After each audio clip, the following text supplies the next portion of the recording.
Hello! So today we're taking a look at the Cessna 162 Skycatcher for Microsoft Flight Simulator. It's just been released by Cockspur Simulations. If you recognise the name, you may well know them from making the Cessna 510, the Mustang, the business jet. So, shall we have a little look around the aeroplane? It's really, really nicely modelled. So if we just zoom out so we can steady the camera down a little bit. So yeah, the modelling is kind of as you come to expect with a simulator. Everybody's getting so much better now, aren't they, at material modelling. It's we're taking it for granted really that the aircraft, look this good all the time. If you're looking around behind me and wondering where on earth we are, we're at Caernarfon Airport, so we're kind of doing double duty in this video really.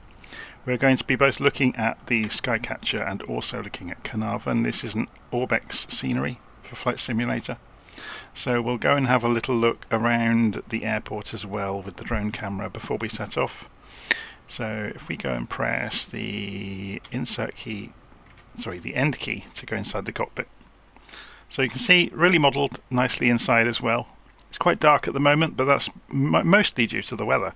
I've got the very early hours of the morning here. I've turned live weather off because live weather is atrocious today in the UK. We've got 20, 30 knot gusting winds and driving rain. So I didn't think that would be very conducive to having a look at an aeroplane rather than looking at me doing a white knuckle ride and losing several years off my life trying to get back down on the ground in one piece. Okay, so let's go to the external or drone camera view, grab an Xbox controller and we'll take off into the air and we'll have a little look at Caernarfon Airfield at the same time that we're looking at this aeroplane. So Caernarfon Airfield, this is the Orbex scenery for it. You will notice it doesn't have things in common with lots of other Orbex sceneries. The insides of the tower and things like that have not been modelled. I like that because it tends to crater the frame rate. And do we really need to be able to go inside the control tower and see a mug of tea on a desk or anything like that? Okay, so the major hangars are obviously modelled really nicely. All the parking spots are done, the various masts around the airfield are there. There's lots of ancillary buildings as well around the outside of the airfield and roads and fences. It's all been modelled nicely. Cars in the car park. So as you come down you can notice this is the air ambulance station. So it's obviously some written in Welsh, so if you're not familiar with that in Wales, most signage is repeated in English and Welsh. Okay, so we've got the air ambulance based at Caernarvon, which is just here. And then just across the way from it have we got the Coast Guard helicopters.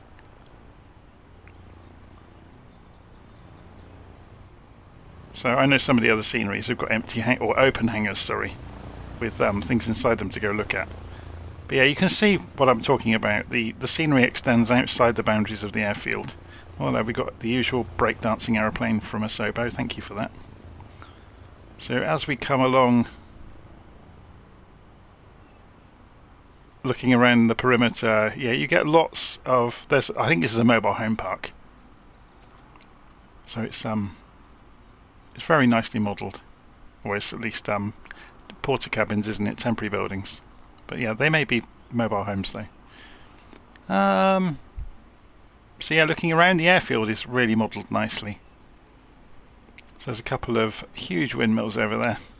So what we'll do today is take the 162 up for a flight, circle the airfield, wander over towards Caernarvon itself, the city, and go and have a look at the castle, because I think that's the major tourist attraction of Caernarvon. It's been modelled really nicely on the simulator as well. It was one of the areas of interest on the world updates. Okay, so here we go, we're back at the aeroplane, so I'll put the Xbox controller to one side. We'll go and jump back inside, and we'll see about getting this aeroplane started up. So first things first, we'll go and turn on the battery switch, which turns on the primary flight display and the comm radio by the look of it. And we need to open the fuel supply, so push that in. We go fully rich mixture. There is no propeller control in this aircraft. You've just got throttle and mixture. It's a very simple aircraft. If we have a look around inside, you can see you've got fuel gauges on the wing roots on either side. It's very, very straightforward. There is no autopilot, so you're hand flying this one. Okay, so let's go and get it started, shall we? So we've got rich mixture. We'll just crack the throttle open a little bit. Make sure the parking brake is on, and that's animated nicely there. Magnetos to start, and we have an engine running. Excellent. So let's go and look. Do we get any engine gauges is the next question. We may have to turn on avionics master switch, I guess, to get those. Yeah, here we go, look. So oil temperature is looking okay.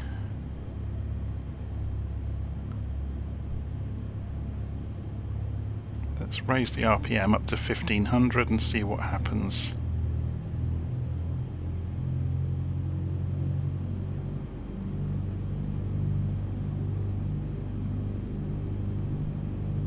Oil temperature rises. I've seen a reported bug about the oil temperature rising and rising and rising, but we'll see how we get on with that. Okay, so strobes on, nav lights on. We'll put the landing lights on as well. We're not going to pay too much attention to real world procedures. We'll turn on the panel lights as well. There's a light behind our head over here that shines down at the panel.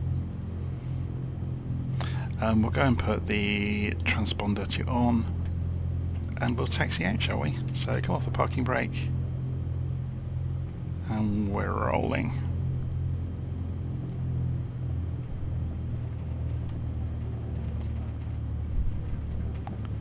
Okay, lovely sunrise.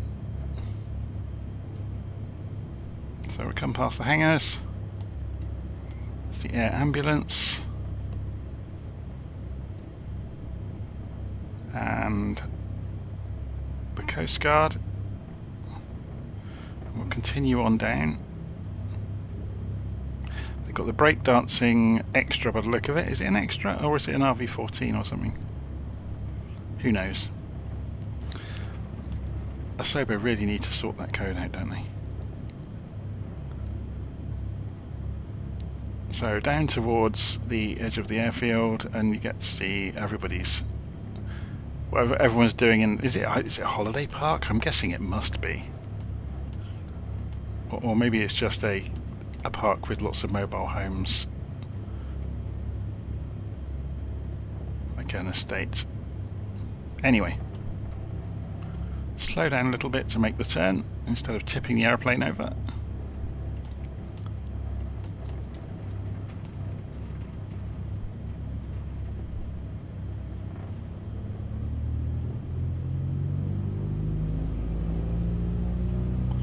Easing the throttle out to full throttle.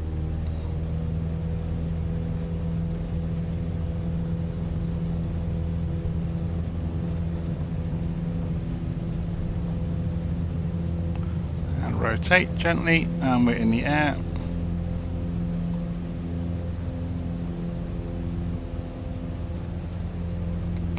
Out over the water. So we'll do a left turn first and then come back around the airfield. How are we doing in climb performance? So we're slowly losing airspeed, but nothing too drastic. Yeah, just by dropping the nose a little bit we can gain airspeed back, which is good. So this is the Orbex Caernarvon airfield. Looking at it from the Cockspur Cessna 162 Skycatcher.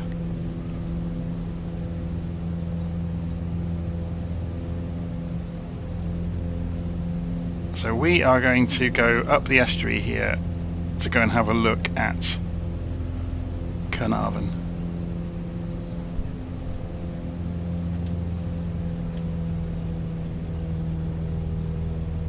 So it should just be just over here.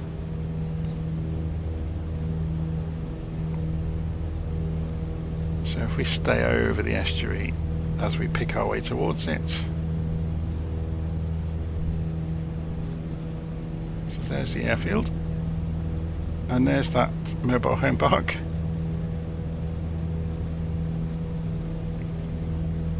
So let's trim the aeroplane out.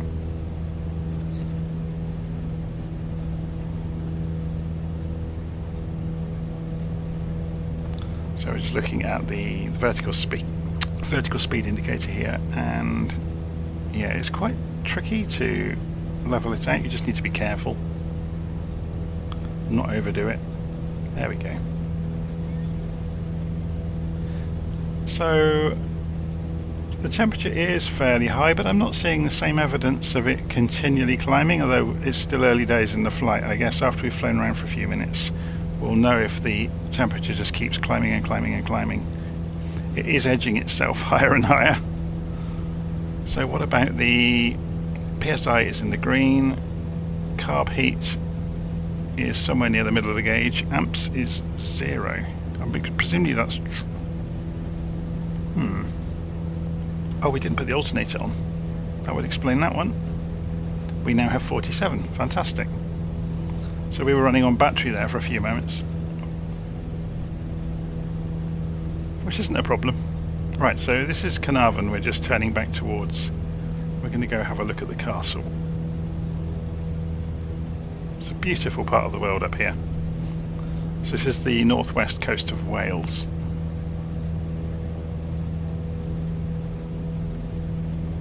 So here's the castle just here. So as we go past, we will lean over, do some rubbernecking from the cockpit to try and see, although I suppose we could turn this way, then we get to look down the pilot's side of the cockpit at the castle, which is probably a bit nicer.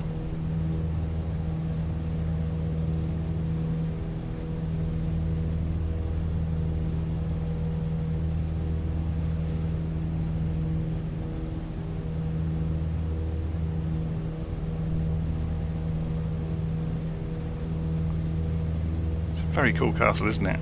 It's huge. I'd love to go and visit. It's one of the castles I've not been to. Been to several of the other Welsh castles.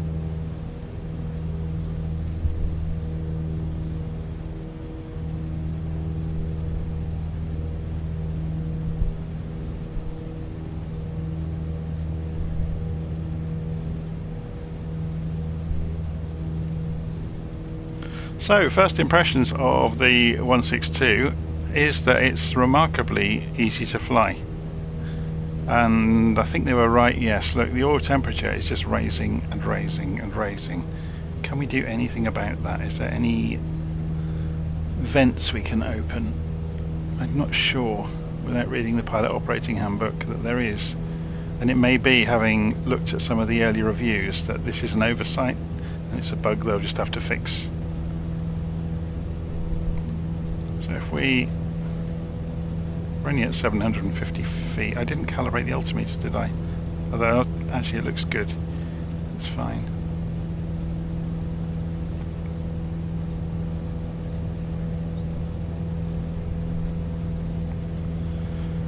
So should we gain a little bit of altitude and try out some tests with the aeroplane?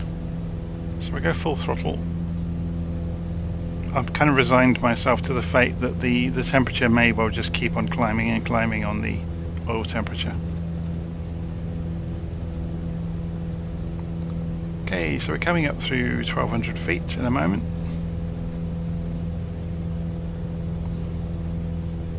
We can see the airfield over here. So climbing and climbing. Climbing some more. We're running out of airspeed, so we're going to do a straightforward stall test.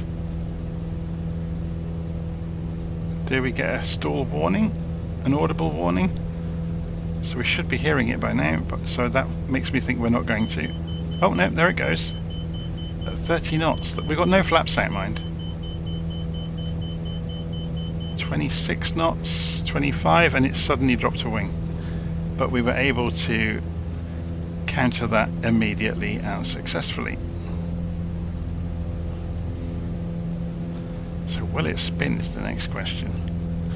I had somebody ask the other day, why on earth do people try and spin all of the aeroplanes in the simulator? Because it's a simulator, and that affords us the chance to do things that you wouldn't, you know, take the risk with in a real plane. So we'll climb out a bit further. Let's get some airspeed on, and then we can increase our climb rate.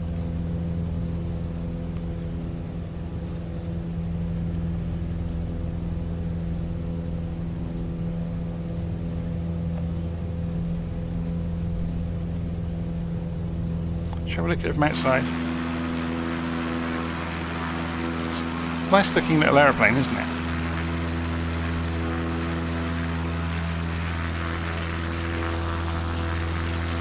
I think some of the textures aren't as good as they might be around the joints, but maybe the real thing looks exactly like that. For for all we know, it does.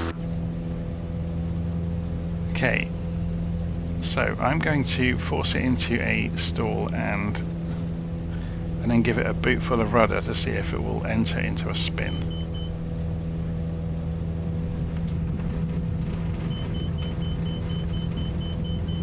The answer to that is no.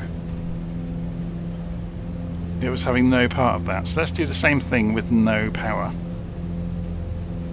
So we're climbing, climbing, climbing.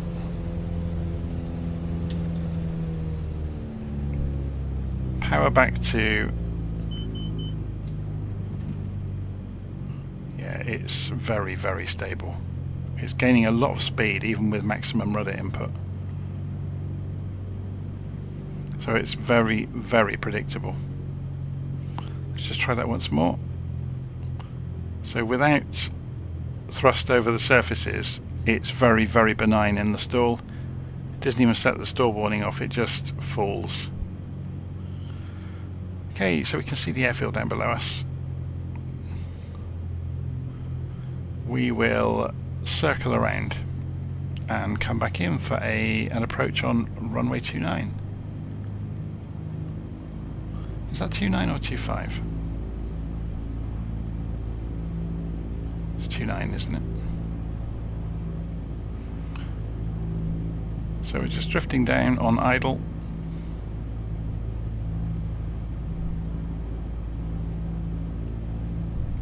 Remember, we have the gear is always hanging down in this thing, so it's not the fastest of aircraft when in idle configuration.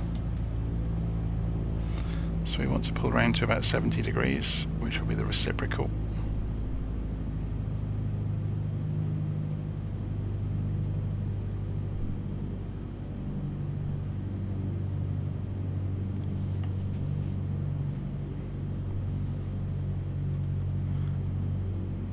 So yeah, chugging along on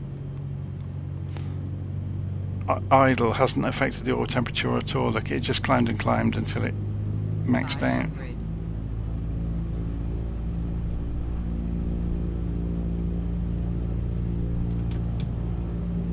Okay, flaps to full. 500.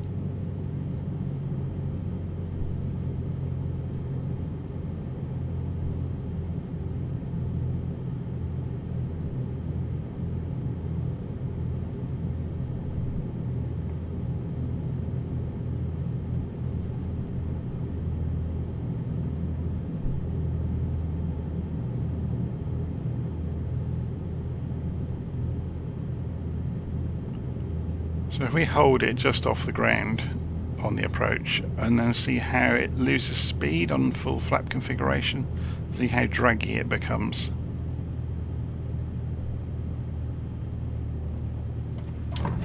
Whoa, we nearly ripped the nose wheel off then. Okay, let's go around again. So without thrust over the tail, we had almost no authority around 45-50 knots over the tail surface. This is why we test these things. So we're going to fly back around. So there's no gliding this thing. Let's put it that way. Or if you are gliding, you need to come in fast with no flaps. Because without the thrust over the surfaces, it's a bit of a rock.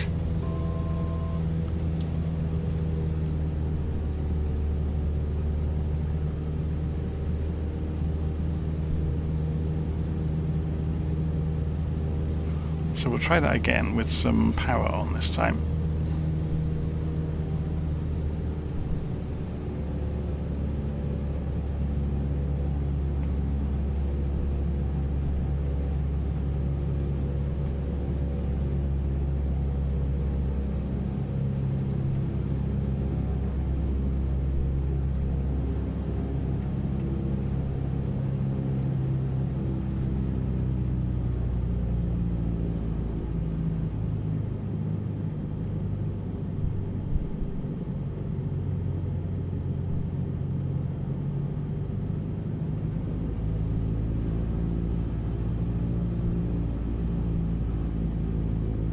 just watching the speed.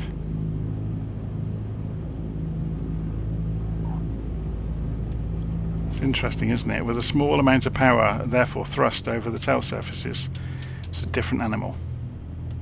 Completely different.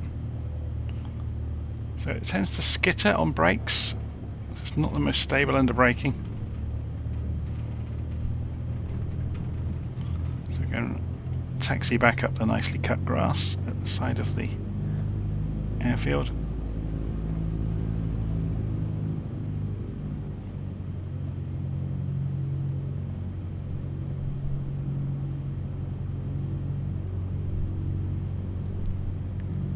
Where's the taxiway? Is it just coming?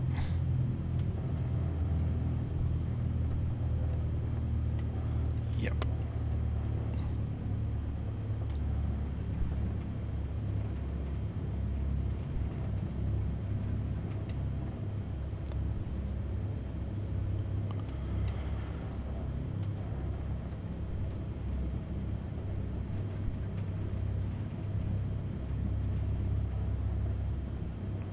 Okay, let's park up in front of the air ambulance hangar here. I'm sure they won't mind.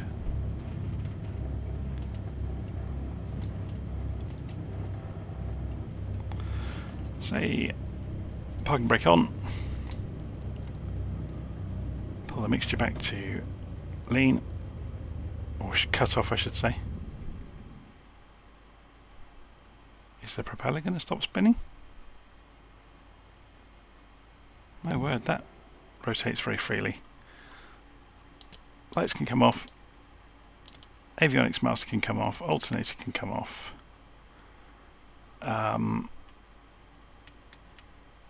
Magnetos can come off. We should really have turned off the